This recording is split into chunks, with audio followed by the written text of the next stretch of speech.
Great. You guys okay? Oh, I'm very emotional, very glowy. That's brilliant. It's so great to hear those stories. So amazing. And really, really excited to see these guys getting baptized in a little bit. So I'm going to be sharing with you guys for a little while now.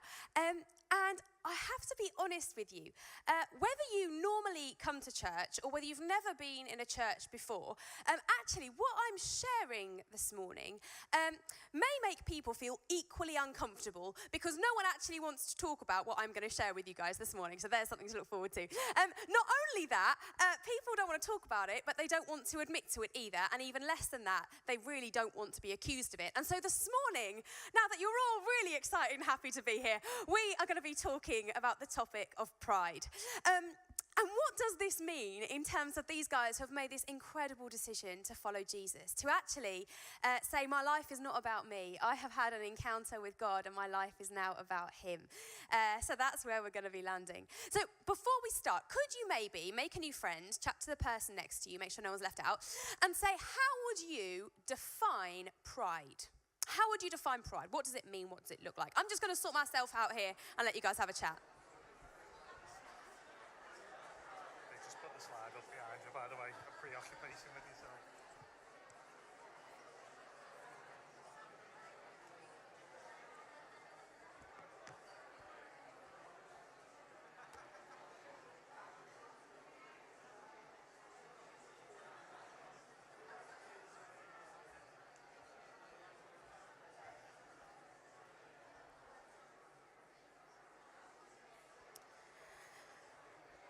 Okay, I'm going to ask you guys to draw those conversations to a close. Those eagle-eyed amongst you may have seen that my slide popped up, so you may have cheated a little. A really good definition of pride that I have found is that pride is about a preoccupation with yourself.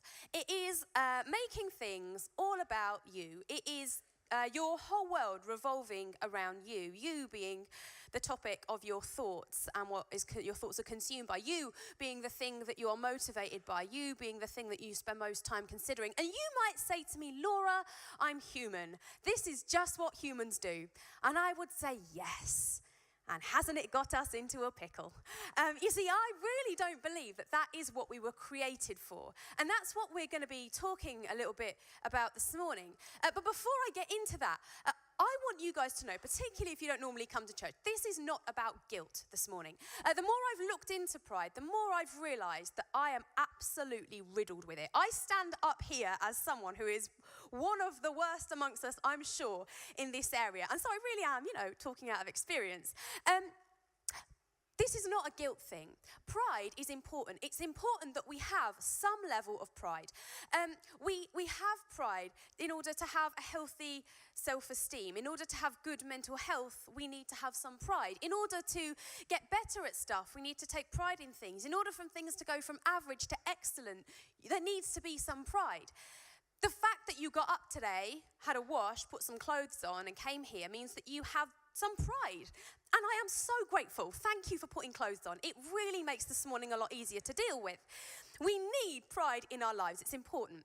However, I believe an excess of pride can be a real problem. And I guess I want to talk to you about it like I would talk about the state of my bedroom. I think something's supposed to happen in life when you kind of hit maybe your mid-20s, I don't know, where all of a sudden you know how to be an adult.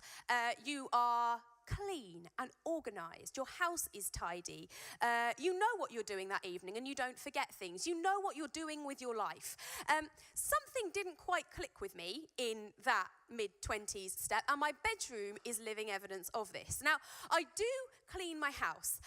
My technique is that if people are coming round, I tidy my house and my house looks tidy in the places where people are going to see. And so my house will get increasingly untidy the further you go up my house. I have 3 floors because often people don't venture to the 3rd floor and never venture to my bedroom. And so what I do is I tidy my house and I clean my house, but so often my bedroom is a complete tip and I will just shut the door so anyone who comes can't see that part of my life. And I kind of operate in that space and so often become accustomed to the mess that is there. So often just get used to living in this state of mess. And every so often, I will tidy my room. But most of the time, the messy parts of my house are the parts that people don't see. But every so often, and this sounds a little weird, I will send people pictures from my bedroom, let me clarify. So for example, I will be going somewhere and someone will say, hey, Laura, what are you going to wear? Or I will send someone a picture of this top that I've bought, and so I'll take a picture of that piece of clothing. I'll be about to send it, and all of a sudden I see in the background of the picture is the state of my bedroom. And I go, oh, no, maybe I'll just describe this one and just send words rather than any pictures. But all of a sudden, seeing that picture and seeing it through fresh eyes makes me realize what a mess my bedroom often is. And I want to talk about pride, I guess, in that context. This morning, I want to kind of maybe talk and give us an opportunity to look at something with fresh eyes that we may be so accustomed to living in that we just don't notice. And what if, although this is an issue that I have, what if some others of us had an issue with this and actually it would be helpful to talk about? So that is what we're going to do for a few minutes this morning. Now, I would love to show you a quote about pride, a quote that I read. This is from a guy called R.T. Kendall, and it is pride. It describes those who resent criticism, who are insecure, who cannot laugh at themselves, whose need of praise is constant, who see themselves as overly important, who fancy themselves as being very special to God and think God bends the rules for them, who tend to blame others for their problems, who hate taking the blame, who cannot bear not getting the credit for the good that they did, and have an insatiable need to prove themselves. I found that difficult to read. However, the next slide. Is that you? Take heart.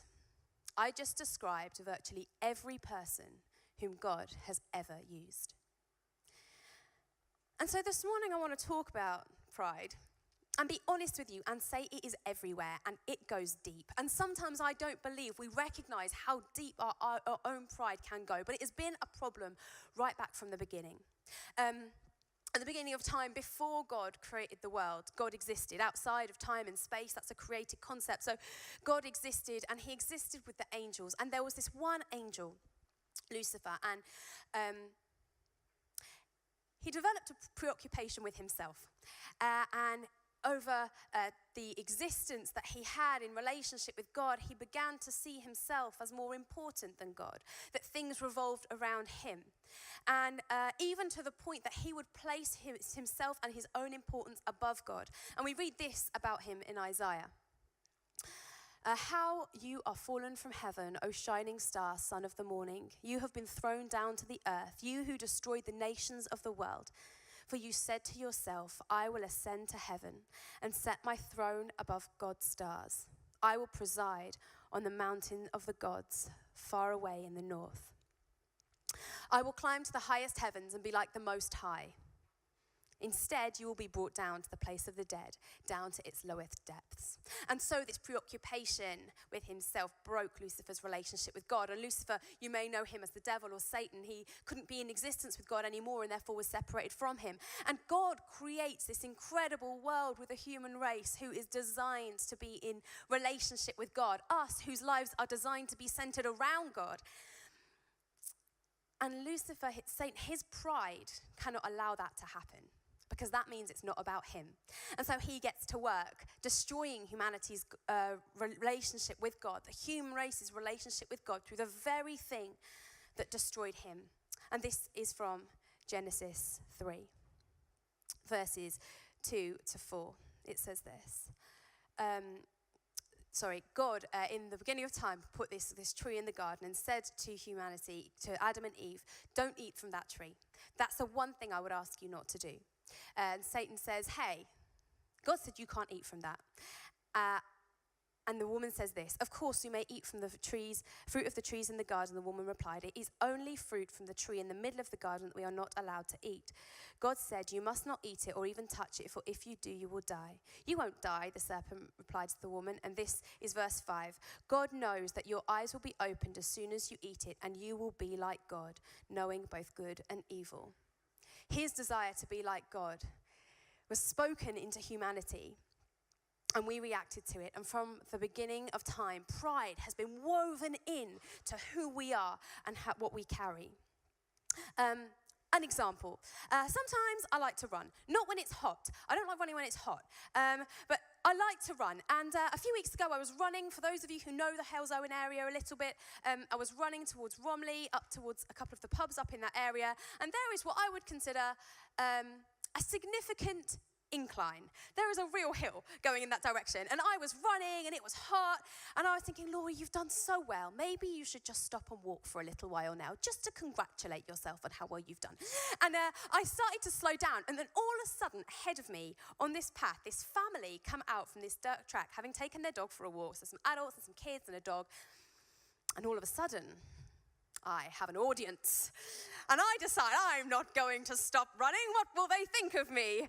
They'll think that I can't run. They'll think that I'm unfit. They'll notice my purple face and that I can have a purple face as long as I'm running. But if I'm walking, that's not okay. And so I think, right, I'm not going to let them think that about me. I'm going to keep on going. And so I dug deep and I ran up that hill. And by the time I got to the top of the hill, I was a mess. I didn't know whether I wanted to be sick. I didn't know whether I wanted to pass out. I didn't know whether I was going to be sick and then pass out in it. It was just a really bad place. And I thought, what on earth led me to wanting to get myself into this state? The answer, ladies and gentlemen, was pride.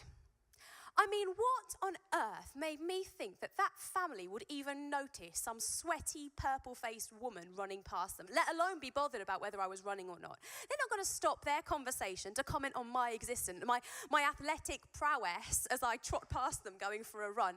Something in that situation, despite this lovely family spending some time together, something inside me wanted me to make that about me. And I do it so often. Other examples of where we may do this might be around areas of conflict. It might be that someone has fallen out with us, or whether we have fallen out with someone else, where things have been said or messages have been sent, and we take offense to those things. And offense is a real sign of pride. We get offended. How could you say that to me?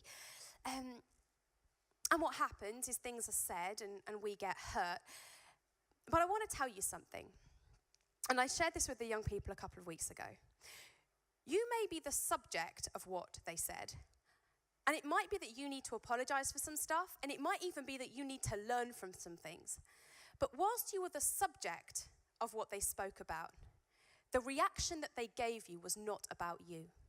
The reaction that they gave you was something about what is going on in them, a brokenness within them. But when we're in conflict, our pride makes everything about us. What they said is about me, about who I am. How dare they say that to me? And so we react, and it ramps up. Or maybe pride is about, for those of you who come here regularly, we walk in on a Sunday and we don't like the talk because it didn't encourage us. No one spoke to me at the end of the service. No one has spoken to me in weeks. I want to serve somewhere and no one's invited me. I don't like the music. It's not my style. I don't like the lights. They're way too bright. I don't like the chairs. They get all hot and sweaty. We make things about us so easily. How about our money? If you looked at your bank account, and I'm so glad you can't see mine, but if you looked at your bank account for the last month, how much of what you spend is about your own comfort, your own desires, your own needs? How do you view your gifts?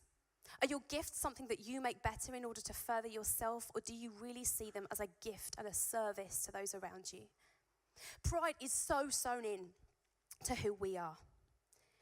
This idea of having a preoccupation with ourselves.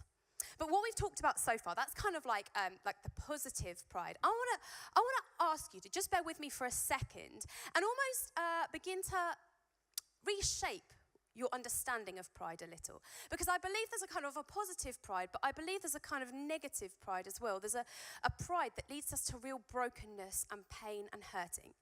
Because if the definition of pride we're working with is a preoccupation with yourself, then I really believe that things like low self-esteem, severe anxiety, or just being worried, insecurity, these things come out of pride as well. But not because we think we're amazing, but because we cannot move beyond our own pain, our own brokenness.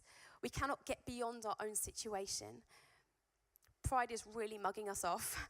And I really believe that God does not call us to live a life of pain and hurt.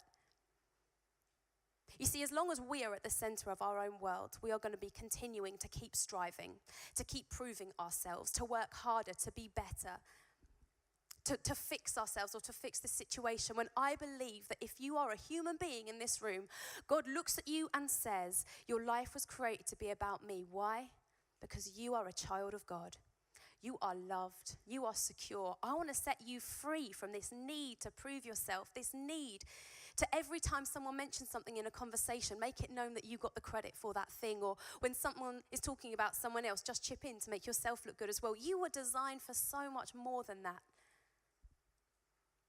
And if you are here this morning and you don't follow Jesus and you don't know Jesus, then I would really encourage you to ask any of these guys here that are getting baptized about what it is that they have found in their relationship with Jesus that has made them want to put him at the center.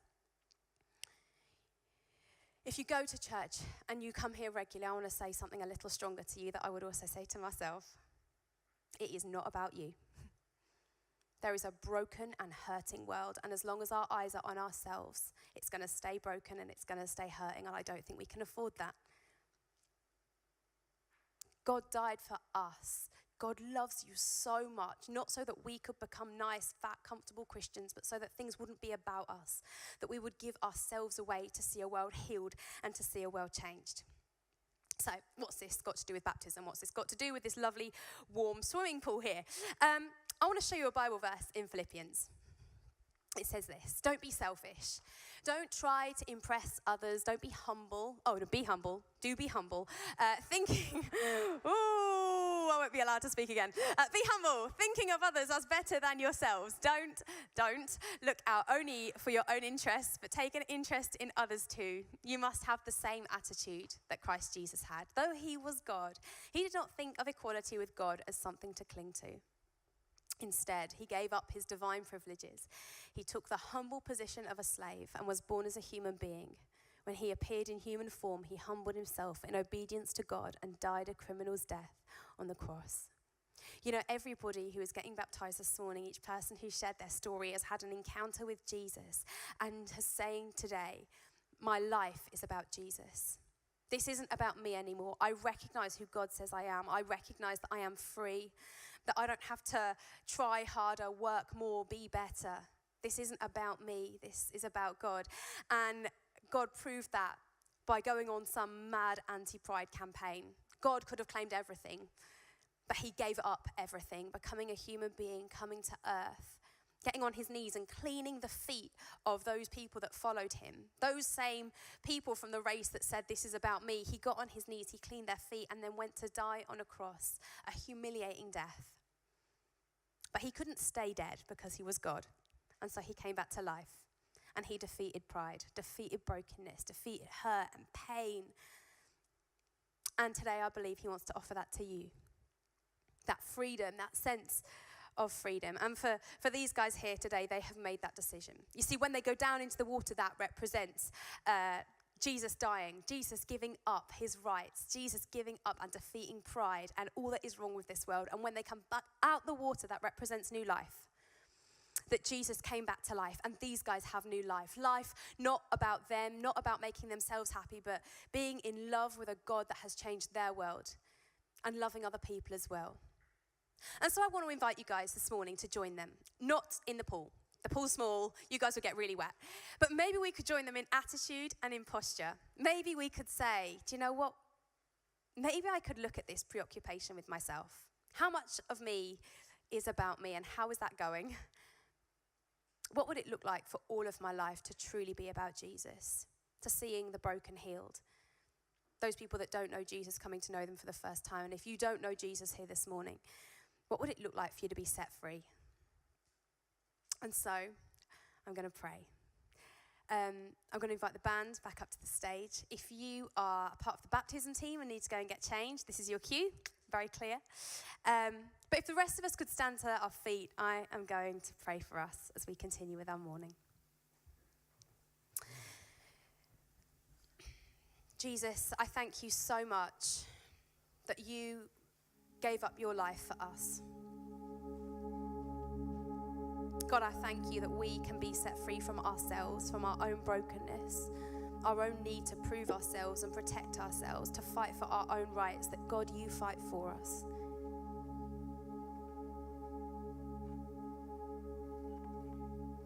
God, where we have become accustomed to our own mess, help us to see where we have made things about us, and we say that we're sorry. And we want to make things about you again today. And so we thank you for these incredible guys that are going to be baptized in a minute. And we say, God, help us to live a life that is much more about you than it is about us.